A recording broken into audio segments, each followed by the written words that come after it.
अयोध्या में हर हर महादेव की जय घोष के साथ कांवड़ यात्रा का उत्साह चरम पर है। सरयू में स्नान और जल भरने के बाद बड़ी संख्या में कांवड़िये नागेश्वर नाथ मंदिर में जल अभिषेक कर रहे हैं। इसके साथ ही हनुमानगढ़ी और राम मंदिर में दर्शन कर आशीर्वाद लेने के बाद शिव भक्त अपने अपने गंतव्य की ओर रवाना हो रहे हैं। कांवड़ियों की भारी भीड़ से रामनगरी केसरिया में नजर आ रही है और चारों ओर भक्ति का माहौल बना हुआ है।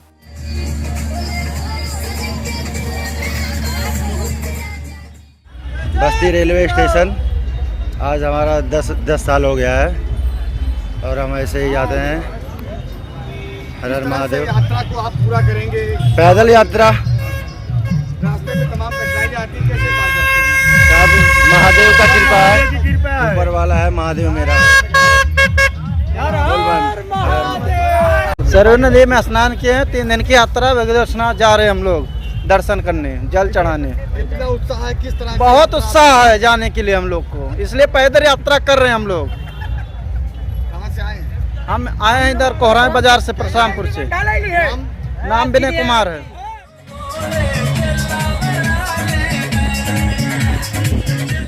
वहीं दूसरी ओर अयोध्या में श्री राम जन्मभूमि तीर्थ क्षेत्र ट्रस्ट की नवगठित धार्मिक समिति की पहली बैठक संपन्न हुई, जिसमें 15 अगस्त को राम मंदिर परिसर में होने वाले विशेष धार्मिक आयोजन को लेकर अहम निर्णय लिए गए। परंपरा के अनुसार शाम को रामलला की पालकी यात्रा भी निकाली गई, जो परिसर का भ्रमण करते हुए प्राचीन कुबेर टीला पहुंची। यहाँ करीब 2 घंटे तक धार्मिक अनुष्ठान के बाद पालकी पुनः गर्भगृह पहुंची, जहाँ स्वर्ण जड़ित चांदी के हिंडोले पर रामलला झूला झूलेंगे। इस दौरान रामलला को मालपुआ, पूरी और खीर समेत पारंपरिक पकवानों का भोग अर्पित किया जाएगा।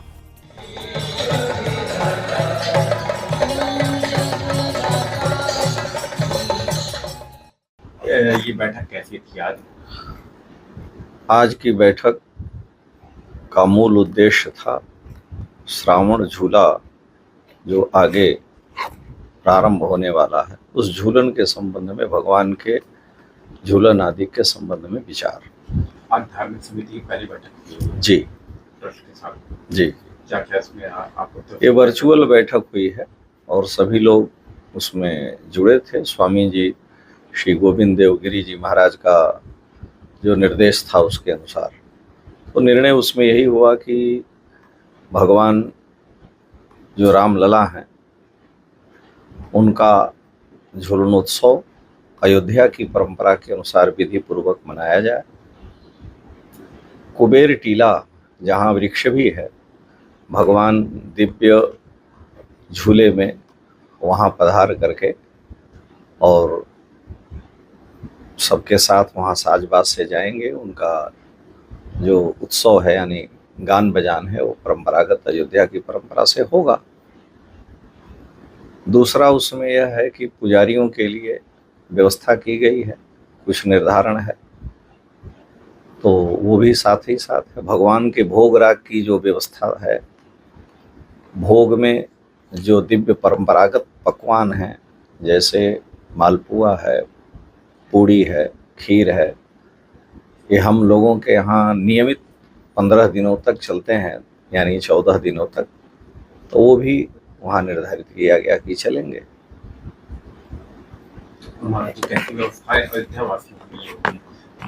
हाँ, ये अभी प्रस्ताव रखा गया है। अब उसके विषय में ट्रस्ट आगे बैठक में जैसा करेगा उसके अनुसार फिर जो है हम लोग विचार करेंगे। यद्यपि प्रस्ताव दिया गया है कि अयोध्या वासियों के लिए जो यहाँ के स्थायी निवासी हैं उनके लिए कोई पास की व्यवस्था हो। आश्रमों के जो महंत और आचार्य हैं उनके लिए एक पास की व्यवस्था 3 महीने, 6 महीने या साल भर की हो, जिससे जब भी उनको दर्शन करना हो तो भगवान का दर्शन कर सकें। अयोध्या वासी ही दर्शन न कर पाएं और बाहरी लोग आके दर्शन करें, तो ये थोड़ी सी दिक्कत है। क्या महाराज कोई वीआईपी कल्चर को खत्म करना, ये भी ऐसा भी कुछ आप? हमको तो वहाँ कोई वीआईपी कल्चर दिखा नहीं और हमें नहीं लगता है कि वहाँ कोई वीआईपी कल्चर है। रामलला के लिए सभी अपने हैं। जो ट्रस्ट के लोग हैं वो तो भगवान के विशेष सेवक हैं, तो विशेष सेवादार तो ठाकुर जी की विशेष सेवा में आता जाता है, लेकिन कोई और वीआईपी कल्चर नहीं है। श्रावण झूला सम्मुख है। रामलला के यहाँ जो झूलनोत्सव के क्रम पहले से चले आ रहे हैं, उनको और सुनिश्चित कैसे किया जाए, व्यवस्थित कैसे किया जाए और कैसे स्टैंडर्ड तरीके से भगवान का झूलनोत्सव संपन्न हो, दर्शन सुलभ हो और भगवान के सब उत्सव उनकी मर्यादा के अनुरूप हो, इस विषय पर आज एक बैठक आहूत की गई थी।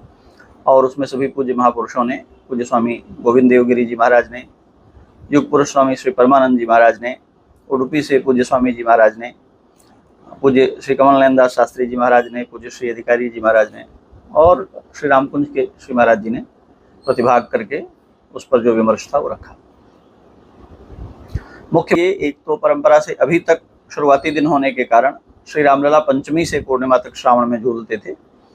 तो धार्मिक समिति के अभी संतों ने इस विषय पर विचार किया कि अयोध्या की परंपरा मधुश्रवा से तृतीया से भगवान के झूलने की है, इसलिए इस वर्ष से श्री रामलला तृतीया से ही झूले पर विराजमान होंगे, पूर्णिमा पर्यंत चलेगा। यह भी विषय आया कि भगवान को उस दिन तृतीया को, तीज के दिन बाहर निकल करके भगवान झूलते हैं, तो श्री रामलला को कुबेर टीले पर ले जाकर, जो नवरत्न कूट है पौराणिक दृष्टि से, वहाँ एक दिन भगवान को वृक्ष के नीचे भगवान शिव की सन्निधि में झूला कराया जाए और फिर उसके बाद मंदिर में जो उत्सव होता है वो हो।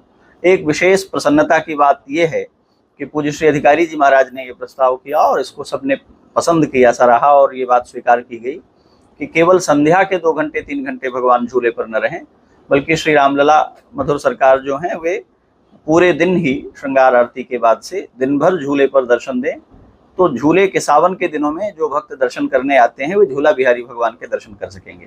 तो इस बार ये विशेष दर्शन भी सुलभ होगा और रात्रि काल में जैसे समैया पदगान के द्वारा झूला उत्सव मनाया जाता है उसका पालन किया जाएगा। धार्मिक समिति में अभी जो वर्चुअल हम लोगों की मीटिंग हुई, उसमें सर्वसम्मति से निर्णय लिया गया कि रामलला प्रातःकालीन श्रृंगार आरती के पश्चात जो सुबह में होती है, झूलन पर ही चारों भाई सहित विराजमान होंगे और वो भोग लगने तक, मध्याह्न काल तक वहीं रहेंगे। भोग लगने के लिए पर्दा आएगा, वो झूलन पर भी पर्दा आ जाता है और फिर अंदर ठाकुर जी चले जाएंगे। भोग लगने के उपरांत फिर जब दर्शन की अवधि होती है मध्याह्न में, उसमें फिर झूलन पर ही रहेंगे। तो उससे आने वाले जो श्रद्धालुजन हैं, जो सायंकालीन सत्र में नहीं आ सकते हैं, उन्हें भी ठाकुर जी के झूलन उत्सव का दर्शन प्राप्त होगा और वो लोग भी उसका आनंद ले सकेंगे। कुबेर टीला पर अपनी तृतीया 15 अगस्त को है।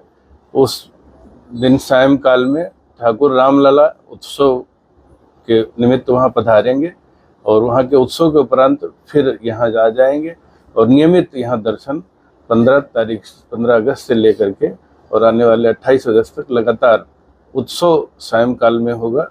2-3 घंटे का वहाँ दर्शन होगा।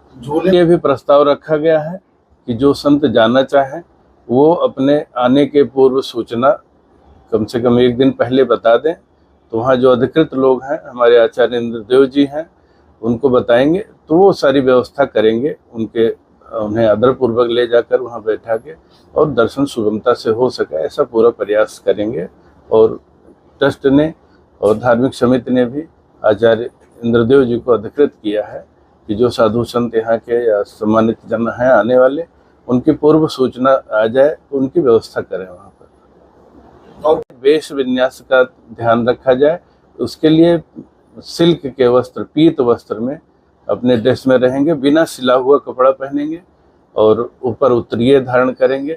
शरदकालीन होगा तो उसी ढंग से कुछ ऊनी वस्त्र धारण करेंगे, जिससे वहाँ की पुजारियों की भी और वहाँ शुचिता पवित्रता भी बनी रहे। भगवान के भोग के लिए पूड़ी, सब्जी, खीर, मालपुआ इस तरह करके नियमित रूप से उत्सव काल में लगेगा प्रतिदिन। मथुरा श्री कृष्ण जन्मभूमि पर संभावित कार सेवा को लेकर अयोध्या की सियासत काफी गर्मा गई है। सपा सांसद अवधेश प्रसाद ने भाजपा सरकार पर जनता का ध्यान भटकाने के लिए कार सेवा जैसे मुद्दे उठाने का आरोप लगाते हुए किसान, महंगाई, बिजली और कानून व्यवस्था जैसे मुद्दों पर घेरा। डिप्टी सीएम केशव प्रसाद मौर्य के चंदा चोरी वाले बयान पर पलटवार करते हुए अवधेश प्रसाद ने तीखा हमला बोला और उनकी राजनीतिक हैसियत पर भी सवाल खड़े किए। उन्होंने कहा कि भाजपा विकास के मुद्दों से दूर है और पीडीए की बढ़ती ताकत से उसकी बेचैनी लगातार बढ़ रही है। सांसद जी केशव प्रसाद मौर्य कहे हैं कि वो लोग सनातन की और हवा चोरी की बात ना करें जिन्होंने सरयू का रंग जो है खून से लाल कर दिया। छोड़ो यार, उसकी क्या बात है। केसों की क्या हैसियत है, केसों की हैसियत क्या है। प्रयागराज से बुरी तरह हार गया और सरकार में आया, सरकार में उसको सम्मान भी नहीं है, तो वो तो हताश है यार, हताश है। मुख्यमंत्री को इस प्रदेश के विकास से कोई मतलब नहीं है, अयोध्या के विकास से कोई मतलब नहीं है। अयोध्या में तो मंदिर पर बुलडोजर चलाया गया है, अयोध्या में तो जो लाइट लगवाई गई सब चोरी हो गई। अयोध्या में चले जाओ, पानी नहीं बरसा, इसके बाद कीचड़ है। प्रभु श्री राम मंदिर का जहाँ इंट्रेंस है गेट पे, पानी थोड़ा बरस जाएगा वहाँ पानी भर जाएगा। तो बाबा ने कोई काम नहीं किया है, लूटपाट हुई है, कानून व्यवस्था बहुत खराब हुई है। बाबा एक बात के लिए चिंतित हैं, और चिंतित इसलिए हैं कि पीडीए की ताकत लगातार बढ़ रही है। अखिलेश यादव जी के प्रति लोगों का यकीन, विश्वास, भरोसा बढ़ता जा रहा है। ऑन दी अदर हैंड इनके प्रति लोगों का यकीन, विश्वास घटता जा रहा है, और उनको इस बात की फिक्र है। और जो खास चीज़ है कि वो योगी जी की जो पहचान है देश में, जिस तरह के नेता की जग जाहिर है, तो उनको इस बात की भी फिक्र है कि कहीं हमारी जो पहचान बनी है वो पहचान न कमज़ोर हो जाए। तो इसलिए पहचान कमज़ोर न होने पावे, इसलिए पहचान को बरकरार रखने के लिए उसी तरह की भाषा, उसी तरह का बोली वो करते हैं। उनको प्रदेश के विकास से कोई दूर दूर तक कोई मतलब नहीं है। आज बिजली का संकट है, एक यूनिट भी बिजली पैदा करने के लिए 10-12 साल हो गया, कहीं पर कोई वो नहीं लगा है, कहीं कुछ नहीं लगा है। आप जाइए देखिए। देश की हर खबर सबसे पहले